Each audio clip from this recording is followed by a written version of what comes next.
One of the criminally underrated focus trees in all of HOI4, in my opinion, is actually the French tree. I like the French tree because you have to make priorities. Much like every other nation in the game, you usually start out with a bunch of national spirits that are pretty negative. And in the French focus tree, there is a lot of ways to get rid of those negative national spirits. But unlike almost every other nation in the game, you are on a deadline. The German invasion is coming in 1940 whether you like it or not. So you have to prioritize what you want to fix by that time and what you can fix during the war. Do you focus on fixing your political issues? Do you fix your military? Or do you focus on your economy and research? Generally speaking, you can do probably 1.5 to 2 of these before World War II kicks off. But there's also something else I really like about the French tree, and it's this. Democracy is their primary ideology, and yet there are 2 different branches of the democratic ideology you can go down. And not only are there 2 of them, they're very historically relevant. A right-wing democratic France is more than plausible, and in fact some of these focuses were actually things that France was doing in 1935. But I can be okay with a little bit of anachronistic focus trees if it's trying to embody the entire interwar mentality of France. The point of this video, and maybe this series if it takes off, is not to show you best practices or guides of how to play HOI4, though I'll throw in a little bit of that here and there. It's also not trying to find the most overpowered strat or give you any kind of exploit or something like that. The purpose of this is to have a little historical curiosity. The purpose is to roleplay as the leader themselves. So my question is, what if Pierre Laval was able to maintain power through 36 and all the way up to 39? Historically, Pierre Laval resigned very early into 1936 over a major controversy he had with Mussolini. So in order for this playthrough to work, we have to fix that first mistake. So in order to make sure Pierre Laval remains in power, we actually have to go play Italy first. So in 1935, France, the UK, and Italy were in talks to sort of get the band back together. They wanted to do this focus right here, ratify the Stresa Front. So in order to woo Italy, France and the UK basically agreed that they would turn a blind eye to the invasion of Ethiopia. All of that changed, however, due to one decision Italy makes in this game. As Italy advances into Ethiopia, it gets this event. The war is stalled and we need to make a decision. Are we going to push through by any means necessary, which gives us better attack and air support? Or do we focus on logistics and be methodical and deliberate? Now, by any means necessary, what that meant historically was violating the Geneva Convention and mustard gassing the Ethiopians. Once reports of the brutality of the Italian invasion got out, the global public turned against Italy. And once it was revealed that Pierre Laval had given the go-ahead to invade Ethiopia, that ruined his political career and he resigned. We're going to fix that. So instead of mustard gassing the Ethiopians, we're going to be methodical and deliberate. The other reason I need to play as Italy is to make sure we wrap up this war in time, that they don't get involved in a war with Ethiopia in perpetuity, mainly because I don't know what's actually going to happen when we do these 2 focuses. One of 3 things happen. The British and the Italians are on board and go with your plan. The British aren't on board, but the Italians are still interested, or everyone rejects you and you just wasted 140 days. On the chance that Britain says no, but Italy says yes, I don't want to be dragged into a war with the Allies.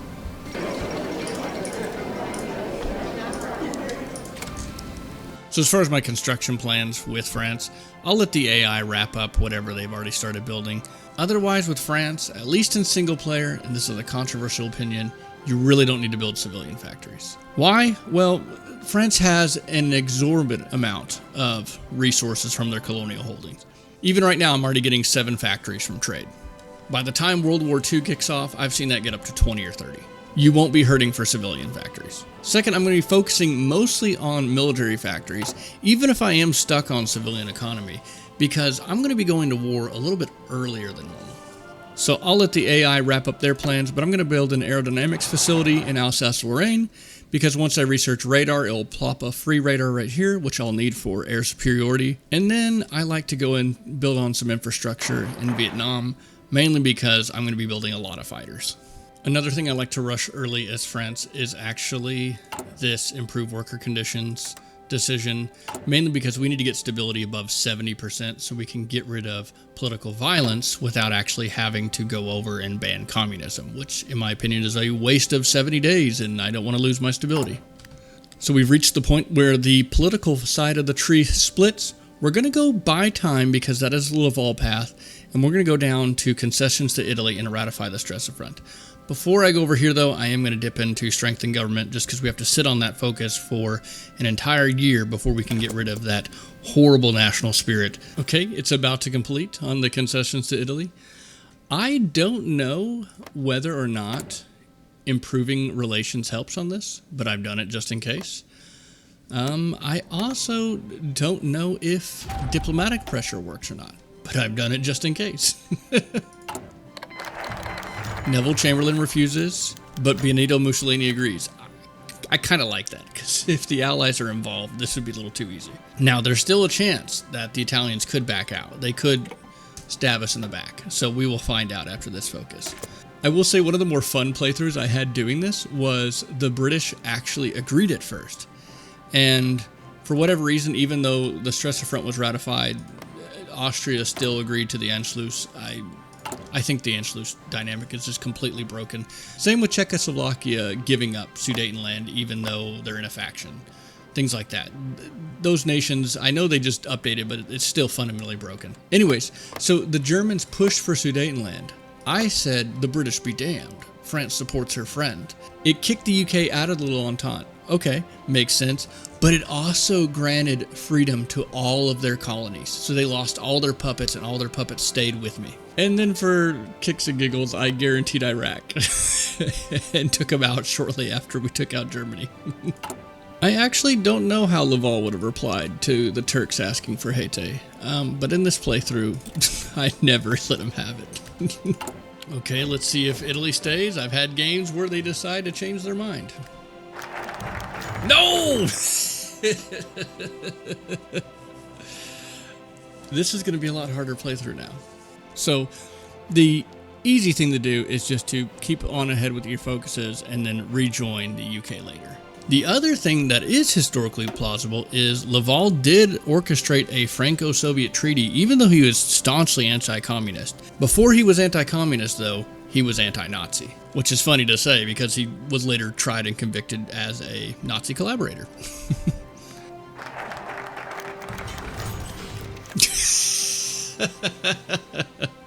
The RNG is not with me this game. Let's make things exciting. I think I'm going to take the fight to them. I think I'm going to prepare for an early attack on Italy. So here's a couple things I do to prepare for that. One is I build up infrastructure in the Alps, and then I build a supply hub right here. Why right here, not right here? Well, you might not know this, but if you have a supply hub in a state, it actually gives you a 20% boost to the local resources there. And with the supply hub here, I could easily get enough supply over to the people over here on the front line. So I'm going to put it here, one, because I need the supply, but also might as well get the extra resources that can come with it. The other thing I like to do is build a port right here, and just in case I need a little bit extra local supply, a little bit of railroad here. Now, this is likely going to be a longer, more defensive game. That being said, I'm still going to go aggressive focus, mainly because I love that air dominant spirit.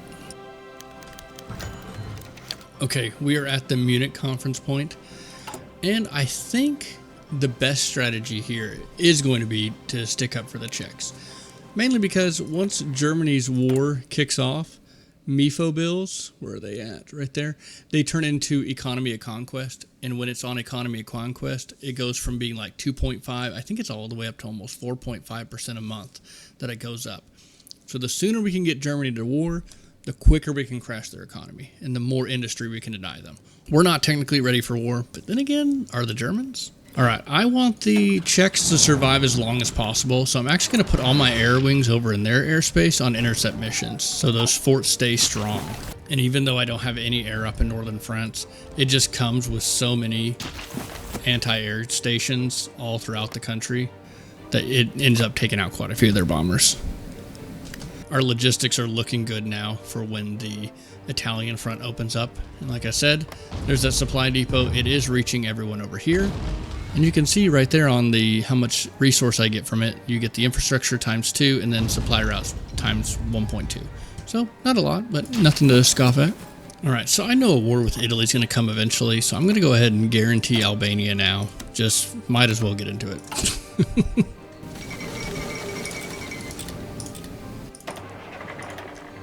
And that front is wide open.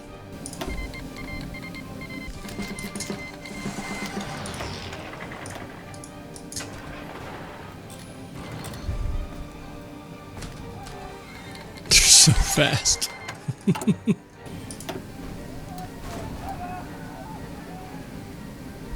If you ever need help wrapping up North Africa, I mean, just push till your supply is not great and then build a level 1 naval base. It makes a huge difference and it's really not that expensive. I will say, since I cleaned up the Ethiopian front for Italy early game, they're a lot stronger this game, particularly in their navy. I normally don't lose this many naval battles against the Italians of all people.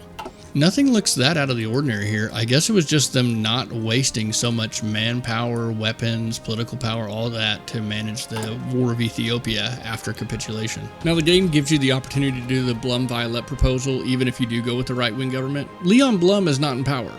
Pierre Laval is. So I'm going to do some self-restriction here and I'm not going to touch this side. We'll have a little bit of manpower issues, especially because we can't do foreign guest workers. But in the spirit of the challenge, if you can call it that, I want to keep it that way. Oh shoot, I forgot to build forts. Interesting. Do I dare abandon my fallback line? This might be a mistake. So based on what I can see about Germany's Air Force, they're pretty low in strength right now. I'm a little surprised. Their economy of conquest is almost maxed out. Right as the Netherlands are about to collapse, they get the Poles involved. Alright, the Netherlands are out. Can we hold on? Fall of Berlin. Oh shoot, the Poles turned it around. I thought it was going to be over when they couldn't get this and the Romanians joined. I kind of don't like the Belgians pushing out this far.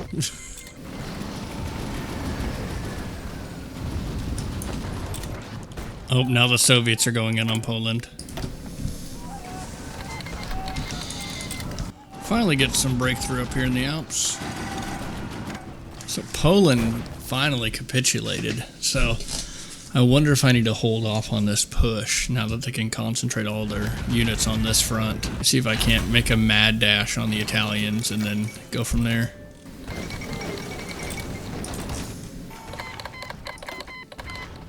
Alright, the Italians are out. I think I can trust them to hold their own up here then.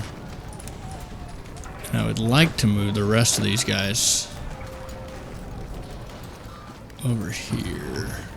Another pincer movement. Remember what I said, you don't need to build cities as France? 47 factories from trade. What? How are they losing this front already? I hate the AI so much. I hate the AI so much. Gone. They just evaporated. Thank you, AI. Thank you. Thank you, AI. Look who's ready to join my faction. Oh yeah, I always do these and I never use them.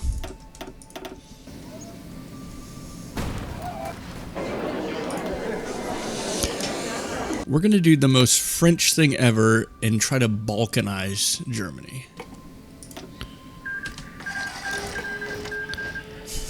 Okay, so how's that for a Balkanized Germany? So I feel like I kind of have to join the war against the Soviet Union.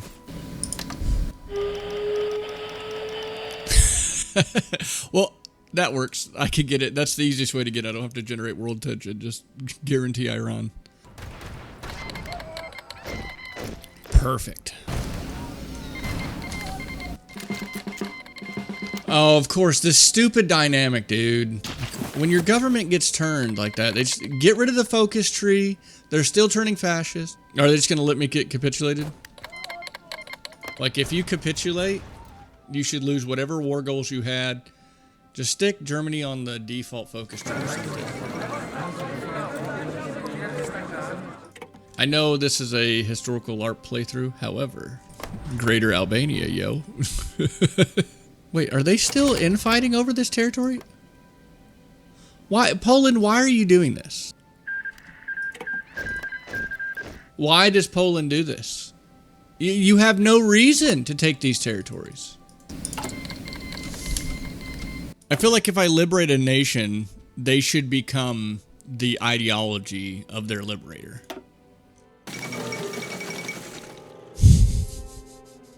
Really? What? And now Turkey's involved. Like, come on now. Oh, my naval invasion went off. Okay. Perfect timing. Couldn't have asked for better timing. Fighting on the Japanese home islands is probably the worst aspect of this game because your front lines never stay. So what I find myself doing is just putting my army on garrison orders and then removing the garrison orders as we advance. Now what? Really?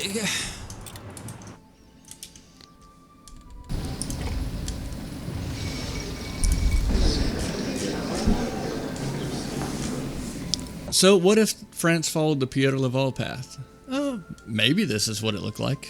It was an interesting storytelling element, though. If this video gets traction, or if you like this French playthrough, we can do a Leon Blum maxed playthrough next.